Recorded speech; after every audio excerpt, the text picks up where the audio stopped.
নমস্কাৰ বন্ধু বান্ধৱীসকল পম্পিজ কিটচেনলৈ আপোনালোক সকলোকে স্বাগতম জনাইছোঁ। আজি লৈ আহিছোঁ নলটেঙাৰে ৰন্ধা মাছৰ এবিধ খুব সুস্বাদু ৰেচিপি। এয়া নলটেঙাখিনি মই আপোনালোকক অকণমান দেখাই দিছোঁ আৰু নলটেঙাৰে ৰন্ধা জোলখন এইদৰে হয় দেখিবলৈ খুব ভাল লাগে খাই। আপোনালোকে যদি খোৱা নাই এবাৰ ৰান্ধি খাই চাব।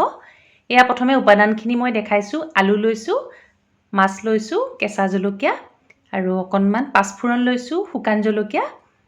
সেইখিনি উপাদানেই লাগিব। আৰু সেইখিনি সময়তে এখন কেৰাহী গেছত পাতিছোঁ, তাতে মই মিঠাতেল দিছোঁ আৰু লগতে মাছ কেইটুকুৰা এইদৰে নিমখ হালধি সানি মই কেৰাহীত দি দিছোঁ, ভাজি ল'ম। আৰু সেইখিনি সময়তে মই নলটেঙাখিনি কাটি ল'ম। মই নলটেঙাখিনি কাটি ল'লোঁ আৰু আলুখিনি হাতেৰে মোহাৰি ল'লোঁ। আৰু এয়া প্ৰায় আমাৰ মাছ কেইপিচ ভাজা হৈ গৈছে।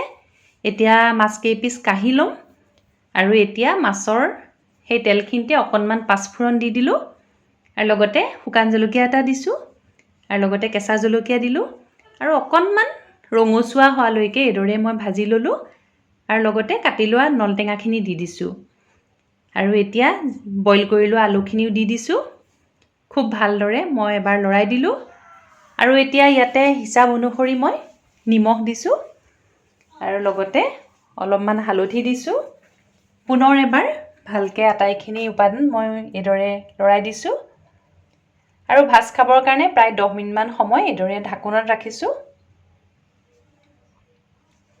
এয়া প্ৰায় 10 মিনিটমান হ'ল, আমাৰ খুব ধুনীয়াকৈ ভাজ খাই আহিলে।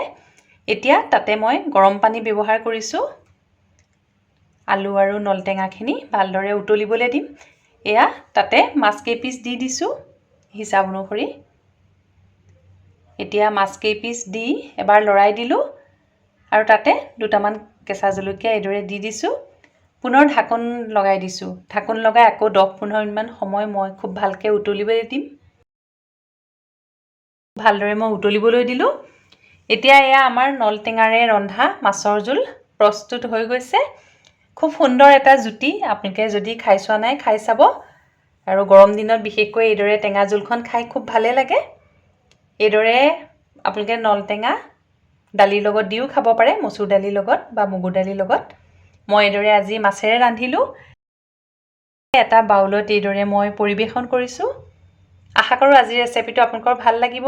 নলটেঙাৰে ৰন্ধা মাছৰ জোল এইদৰে ৰান্ধি খাই চাব আৰু লগতে মোৰ চেনেল পম্পিজ কিটচেন চাই থাকিব আৰু মই নতুন নতুন আপোনালোকলৈ ৰেচিপি ভিডিঅ' লৈ আহি থাকিম।